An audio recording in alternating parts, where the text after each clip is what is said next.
Okay. I wasn't planning to stream today, but here I am. This is going to be a very quick one. I'm going to play one game. Time for like a 10 plus 5 game. Playing Quran's 20. I'll play e4. And my face is really bright. Probably because my window's open. To change the exposure. Let's play knight f3. Play some normal opening. Let's play a Spanish.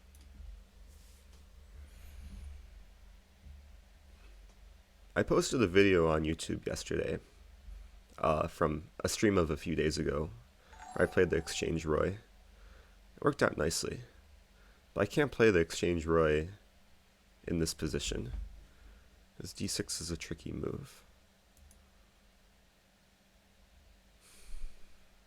Let's just castle. At some point I might want to play d4.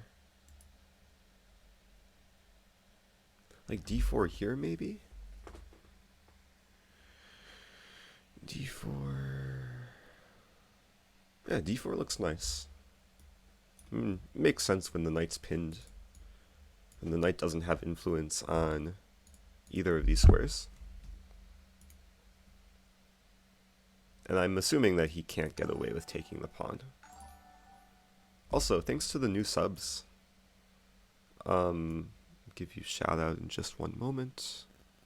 If I take, yeah, it's fine. He's probably going to play bishop d7. Not sure who the first one was. Oh, it's PD Boltak. Yeah, thanks for the sub, and thanks Samsonite for the sub. Appreciate it.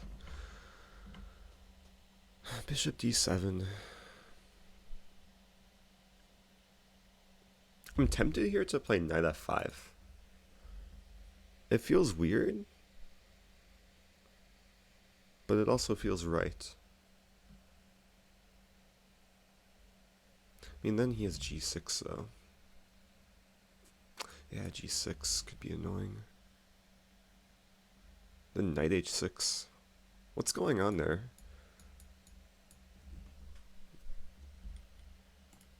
The idea would be to play, like, to go after f7. I don't know if that works though. Wait, knight f5. So if he takes, I'm happy. So g6, knight h6, bishop g7, bishop c4, he castles, bishop g5, and he has like knight e5. Okay, let's just play normal. I'm going to develop. It's fun to get carried away with these sort of lines, but sometimes you just have to follow opening principles. Develop, control the center before going crazy. Like here, maybe now I go crazy with knight f5. Yeah, let's do it. We'll imbalance things a little bit. Expecting that he'll take. Whatever happens, white's going to get the bishop pair. And that will be my main asset for the middle game. And hello to people in the chat. Delayed hello to Psycho Rooks, Belgium Novice, Didier Drogba, cool guy, UDDN. What's the theme of the stream? The theme is just one game. That's all I have time for. I have a busy schedule today, so not too much time for streaming. Okay, so I could take the bishop. I could just leave my knight here.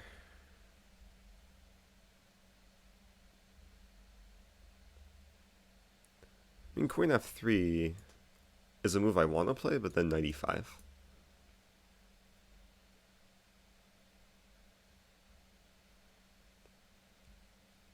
Play rook e1. Let's play rook e1. Normal move. Leaving the tension.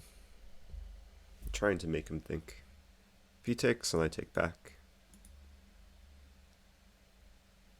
If he plays rook e8, preparing bishop f8, then I probably capture the bishop because I want the bishop pair.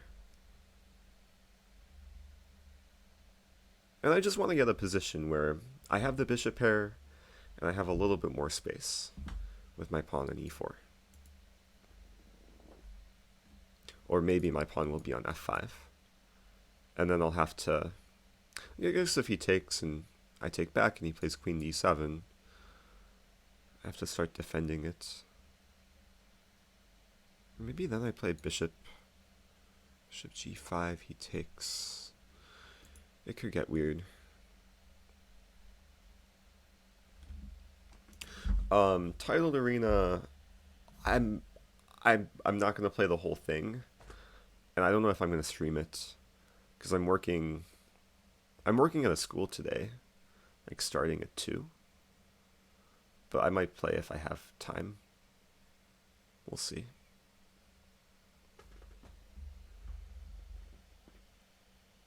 I mean, I want to play like the first maybe half hour.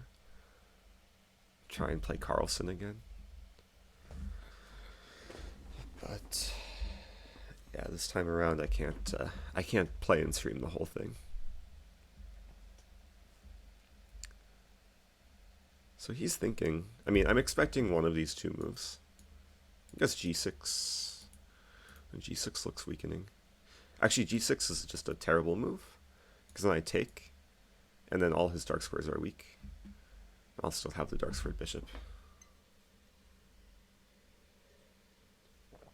The best way to answer the ICE's question, the best way to contact me is through my website. iamrosen.com/contact. There's a form there. I have a backlog of emails, so at this point, it's taking like 3 to 7 days to respond to things.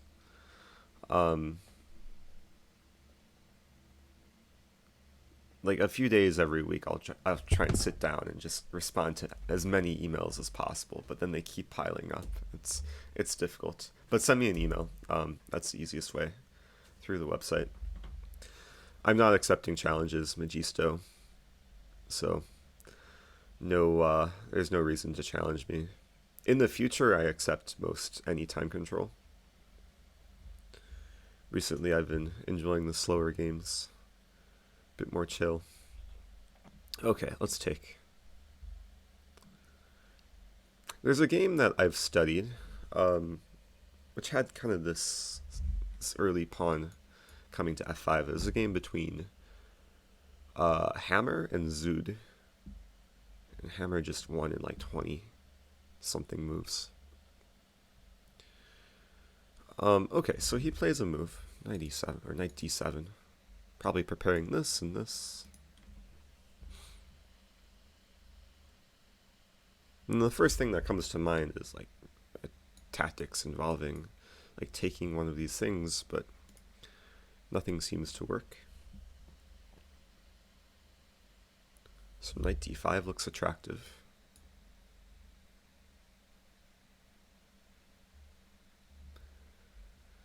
Imagining like just improving the pieces, like knight d5, put the queen on h5. I'm trying to think ahead here, like knight d5, bishop f6. Then I could get both bishops. And he activates the queen. I'm going to start with knight d5.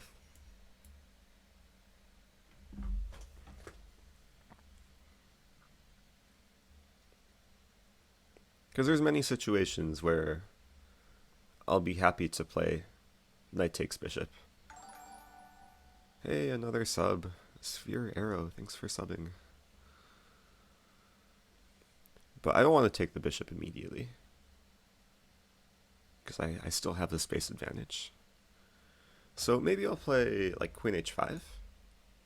You could play g6.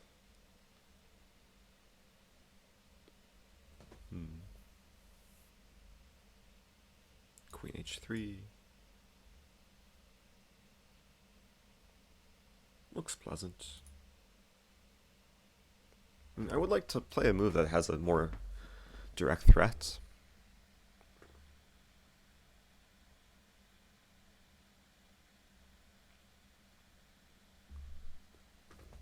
but I don't see anything too immediate. So let's play this. Maybe what I'll do,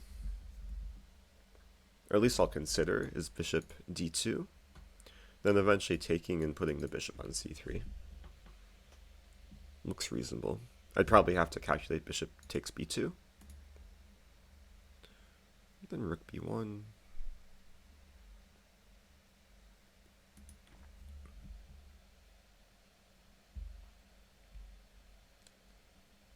There's also ideas of like lifting the rook over.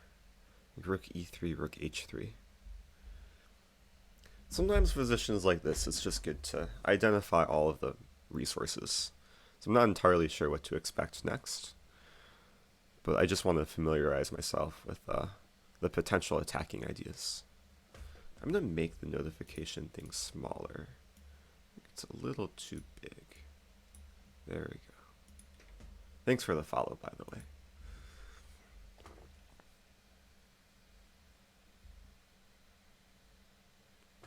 So I'm looking for other resources. Another resource which Hammer actually played in the game that I was thinking of is this like g4, g5. It looks exotic, the king still on g1, but it's very possible.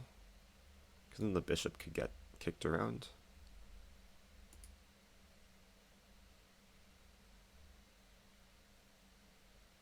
I'm realizing if he plays g6 again, I'm very happy to take. Then the dark squares will be weak. I guess g6 takes, queen takes, queen h3.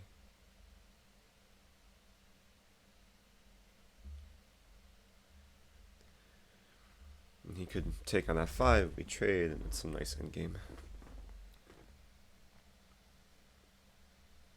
You're a freshman in chess. What does that mean? Freshman in chess. IT Swezzy baby. Oh, does that mean just beginner? Thinking freshman like the year in high school or college. The best way to get started, go to lichess.org/learn. And it's like I think the title of the page is literally like chess basics. Let me type that in the chat.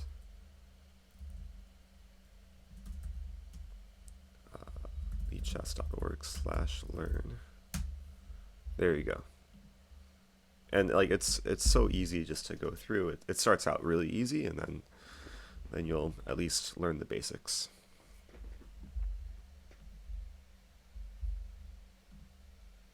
Yeah, I don't think there's a major that exists yet.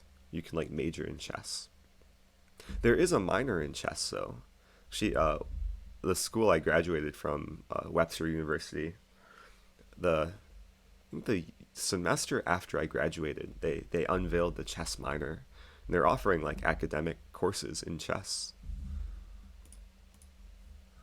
Okay, bishop e5. Well, f4 looks tempting, but then there's bishop d4 check.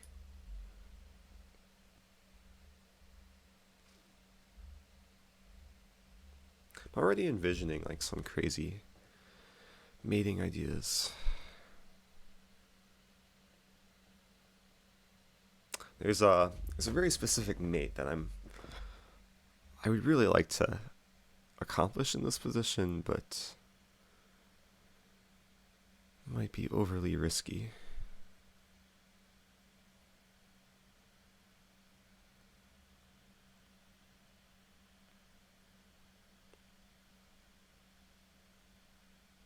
Okay, I'm going to start with bishop here. The idea is I want to provoke f6. Because if he plays f6, I mean, it looks solid for black, but now the knight can't come there, and e6 is really weak. I could even consider bishop c4 here, but I think I'll start with... I want to play bishop c4. No, let's start with bishop d2.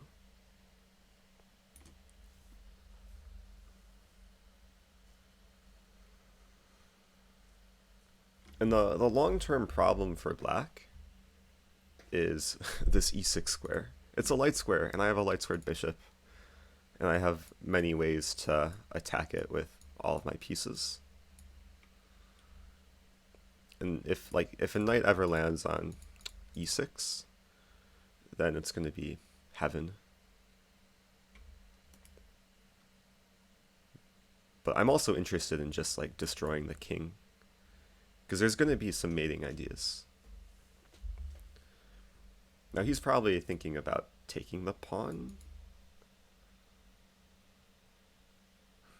which would be interesting actually.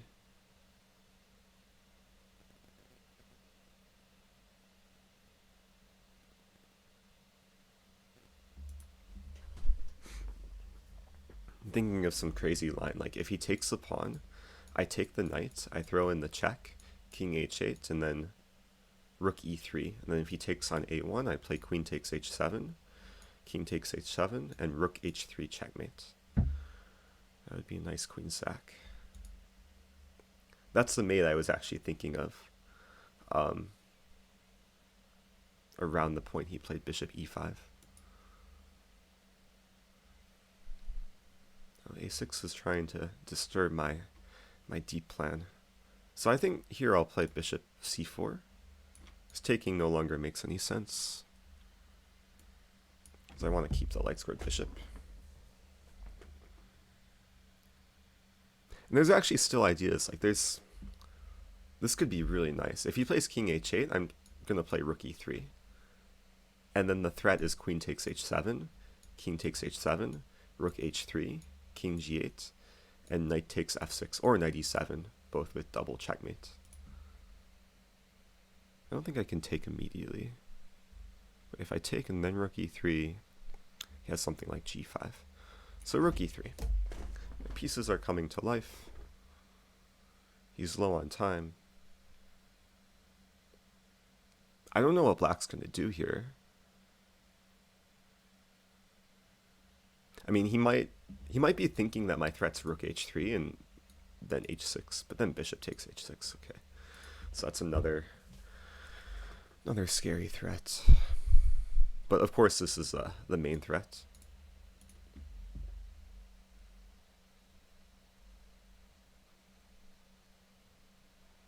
I don't think that defends. I think it's time to sack a queen.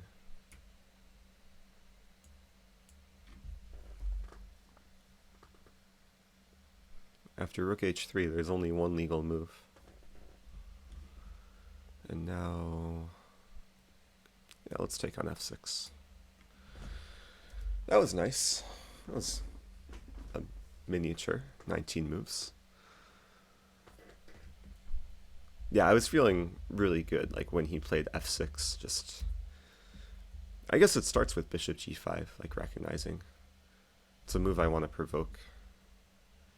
Could go to analysis board. Hello to Toilet Noggin. I don't know if he's still here. Oh, he is maybe here. Toilet Noggin, I was trying to play an exchange Roy, but he didn't play a6. He played d6. So I had to play normal chess.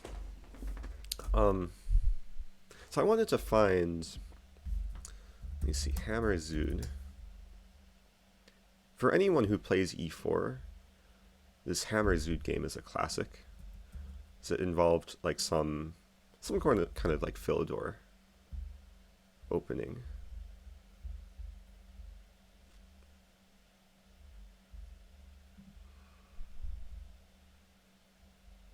Let me open a new tab.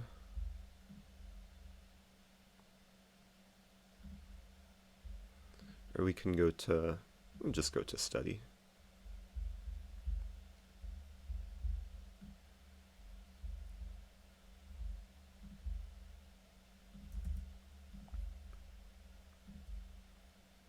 Anyway, I'm just making a study with these two games because I feel like there were overlapping themes. Recapping this game real quick. I I was honestly out of any sort of preparation when I played d4, but I knew basic ideas. I assumed that e4 could really never be taken.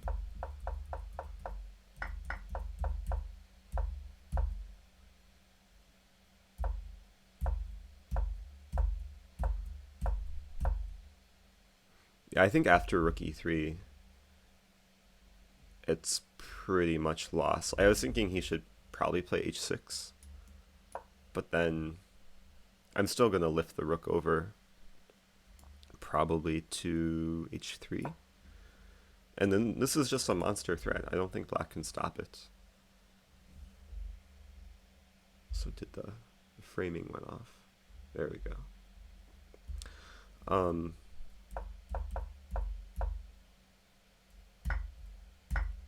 Yeah, nothing much more to talk about. Let me show the Hammer Zood game, just for people who play this opening for whites. It was similar. And then the key moment is coming up here, knight f5, just getting the bishop pair. Black decided to take. And I really like this game because when I first saw it, I was very suspicious about this pawn. But Hammer just justified it by playing g4. And then, like, the king side was really safe. This is a really nice kind of setup with ideas of f4 later. And he was very patient too. Like, b3 is a nice move.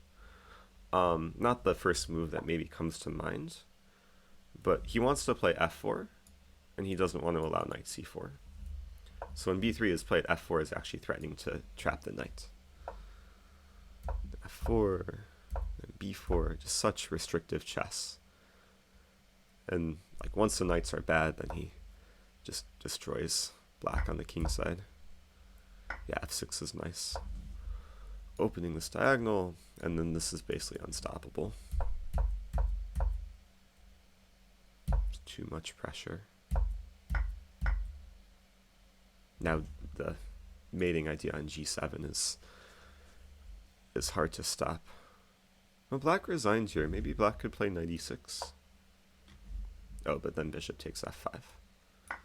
Yeah, there's problems on both of these squares. Anyway, people are free to use this study to analyze on their own. I'll rename this Playing Against Philidor type stuff.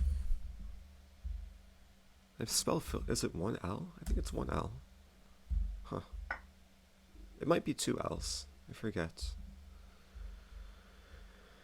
Anyway, I don't have much time to play anymore, so I'm going to end it there. Thanks guys for watching. I'm going to try and stream more when I get the chance.